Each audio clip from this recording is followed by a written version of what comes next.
The moment she called me crying, I almost hung up. Not because I didn't recognize the voice. I recognized it immediately. 8 years had passed since my divorce, but some voices never really leave you. "Emily, please," she whispered. I didn't know. For a few seconds, neither of us spoke. I stood in my kitchen staring at the rain running down the window while my ex-husband's new wife cried on the other end of the phone. Then she said something that made my stomach drop. "I found the journal. The journal. The one he thought I burned. The one he had spent years making sure nobody would ever read." And suddenly I realized everything I'd spent nearly a decade trying to leave behind was about to come back into the light. My name is Emily Parker. I'm 38 years old, and I live in Columbus, Ohio. I'm a high school English teacher, which probably explains why I kept journals for most of my life. Writing was always how I made sense of things. The story I'm about to tell happened over the course of more than 10 years. It's about marriage, betrayal, the lies people tell when they're desperate to protect the image they've built of themselves, and how the truth sometimes survives even when nobody is looking for it. Back when I was 27, I was married to a man named Daniel. We met in college. He was charming in the effortless way some people are. The kind of person who could walk into a room and somehow become the center of attention without appearing to try. Everyone loved him. My parents loved him. My friends loved him. Even strangers seemed drawn to him. For years, I felt lucky. At least that's what I told myself. We bought a small house on the outskirts of Columbus. Nothing fancy. A white two-story place with a crooked mailbox and a backyard that flooded every spring. I taught English. Daniel worked in marketing. Our life wasn't exciting, but it felt stable. We had routines. Sunday breakfasts, movie nights, long walks with our dog. Looking back now, I realize stability and happiness aren't always the same thing. The first warning signs were small. Small enough that I ignored them. Daniel started working later, then traveling more. He became protective of his phone. When I'd walk into a room, he'd flip the screen over. If I asked who was texting, he'd answer casually. Work stuff. Always work stuff. One night, I woke up around 2 in the morning and found his side of the bed empty. I walked downstairs. He was sitting in the dark living room staring at his phone. The screen disappeared when he noticed me. "You okay?" I asked. "Yeah. What are you doing?" "Couldn't sleep. Something felt off. Not wrong enough to accuse him, just wrong enough to make me uneasy." That feeling stayed, growing quietly, like a crack spreading through a wall. Months passed. Then one afternoon my friend Rachel called. Her voice sounded strange. Careful, like someone trying to carry a glass bowl without water. "Emily," she said, "I saw Daniel downtown." Okay. He wasn't alone. I remember standing in my classroom after school while students filed out into the hallway. "What do you mean?" There was a pause. Then she told me. She'd seen him having dinner with a woman. Not a business dinner. Not coworkers grabbing drinks. The kind of dinner where people leaned toward each other. The kind where they touched hands across the table. I wanted to dismiss it immediately. I wanted to believe there was an explanation. Instead, I spent the entire night staring at the ceiling. When Daniel got home, I asked him directly, "Who is she?" His reaction told me everything. Not because he confessed, because he looked scared. Only for a second. But I saw it. Then he laughed. Called Rachel dramatic. Called the whole thing ridiculous. And somehow I ended up apologizing for asking. That should have been the moment I trusted myself. It wasn't. Another 6 months passed before the truth finally surfaced. And when it did, it came all at once. One Saturday morning, Daniel left his laptop open on the dining room table. I wasn't snooping. I was paying bills. Then an email notification appeared. A name. Sophia Reynolds. The same woman Rachel had described. The subject line was simple. "Miss you already." I still remember how cold my hands felt. I opened the email. Then another. And another. Messages stretching back almost a year. Trips. Hotels. Plans. Promises. An entire relationship living quietly beneath my marriage. When Daniel came home, I was sitting at the table. The laptop was open. The emails were visible. For the first time since I'd known him, he looked completely exposed. There was no explanation, no convincing story, no way out. He simply sat down and stared at the floor. I didn't mean for this to happen. Those were his first words. Not, "I'm sorry." Not, "I hurt you." Just that. I didn't mean for this to happen. As though the affair had appeared out of thin air. The divorce happened quickly after that. Too quickly. I later realized Daniel wanted it that way. The faster everything moved, the less time people had to ask questions. He told friends we had grown apart. He told family we wanted different things. He never mentioned Sophia. Never mentioned the affair. And, because I was exhausted, I didn't fight him. I signed the papers, packed my things, started over. A year later, he married Sophia, the woman he'd left me for. When I heard the news, I expected anger.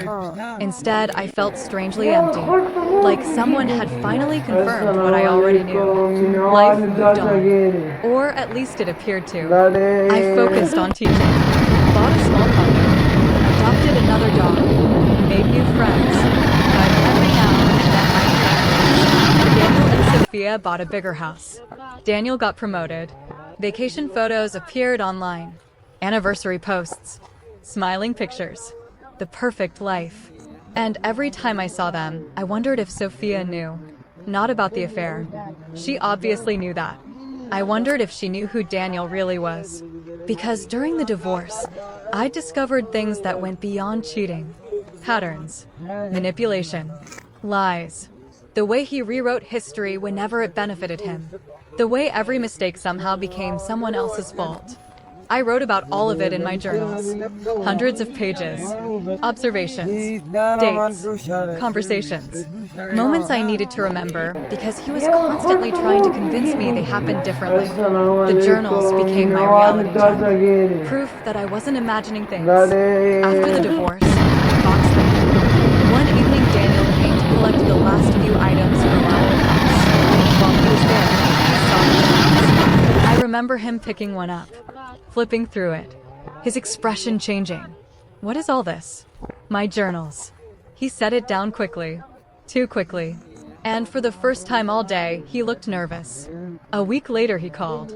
Asked if I'd gotten rid of them. I told him I had. That was a lie. I never burned them. I simply stored them away. Then life carried on. Until 8 years later.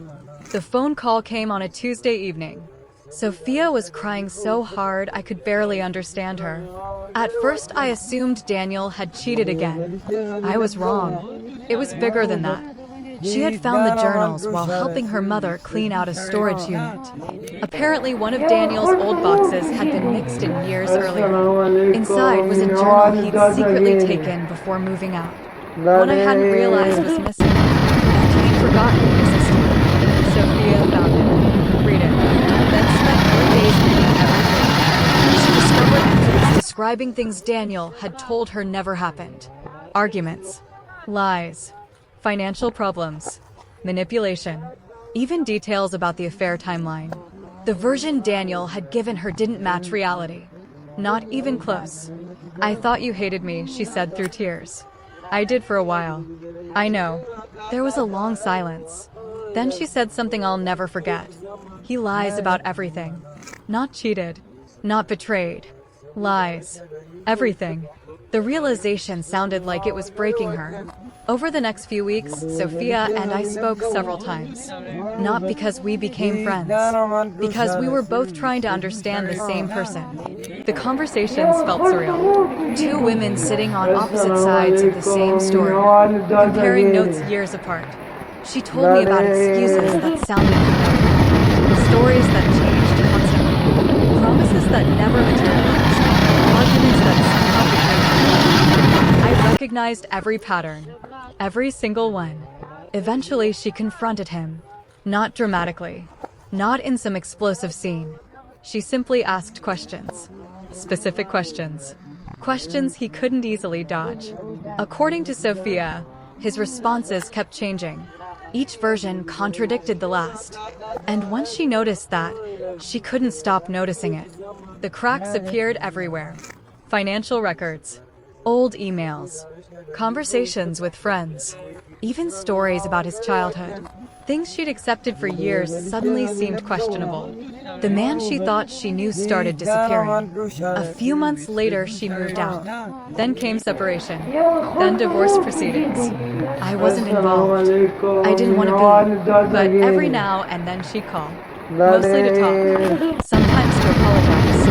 One evening, she asked a question that caught me off guard. Do you ever regret not exposing it? I thought about it for a moment. Back then, I probably could have. I had evidence. Emails. Messages. The journals. I could have tried convincing everyone. Fought publicly. Defended myself. Instead, I walked away. No, I finally said. Why not? Because the truth doesn't always need a campaign. Sometimes people spend years building a version of themselves that can't survive reality. And reality eventually arrives. I think that's what happened to Daniel. Not because of revenge. Not because I planned anything. Because maintaining lies requires constant effort. Eventually something slips. A story. A document. A journal. A forgotten box. Something. The final confrontation happened almost a year later. Unexpectedly. I was leaving a grocery store when I saw him. Daniel. Older. Tired. Standing beside his car. For a second, neither of us knew. Then he walked over. I heard him talking to Sophia. I laughed quietly. Not because it was funny. Because even after everything, that was still his concern. Not the choices he'd made. The conversations happening afterward. She called me. He nodded. Then looked away. For the first time in my life, he seemed unsure of himself. There was an awkward silence. Cars moved through the parking lot. Shopping carts rattled across pavement. Normal life continuing around us. Then he said something surprising. I never thought she'd find that journal. Not an apology. Not really. But probably the closest thing he was capable of. I studied him for a moment. The man who had once seemed larger than life. The man I spent years trying to understand. And suddenly he looked ordinary. Just a person carrying the weight of his own decisions. Daniel, I said quietly, the journal wasn't the problem. His eyes narrowed. It was everything he spent years trying to hide. For once, he didn't argue. Didn't defend himself. Didn't rewrite the story. He simply stood there. Then nodded. A small, almost invisible movement. And that was it. No dramatic ending. No shouting. No final victory speech. Just two people standing in a parking lot acknowledging a truth that should have been obvious years earlier. I never saw him again after that. As for Sophia, we eventually stopped talking regularly. Not because anything happened. Because life moved forward. She built a new life. I continued building mine. And honestly, that's probably the healthiest ending possible. These days I'm 48. Still teaching, still writing, still keeping journals. The habit never left. Sometimes my students ask why writing matters, why documenting thoughts matters, why stories matter. I usually tell them the same thing. Because memory is fragile. Because people forget. Because sometimes the truth gets buried in years of explanations in these cases.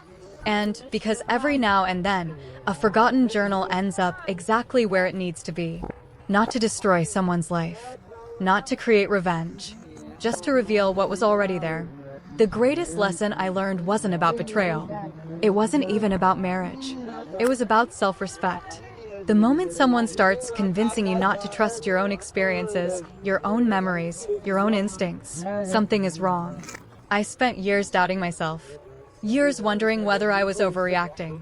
Years believing someone else's version of reality over my own. I won't do that again.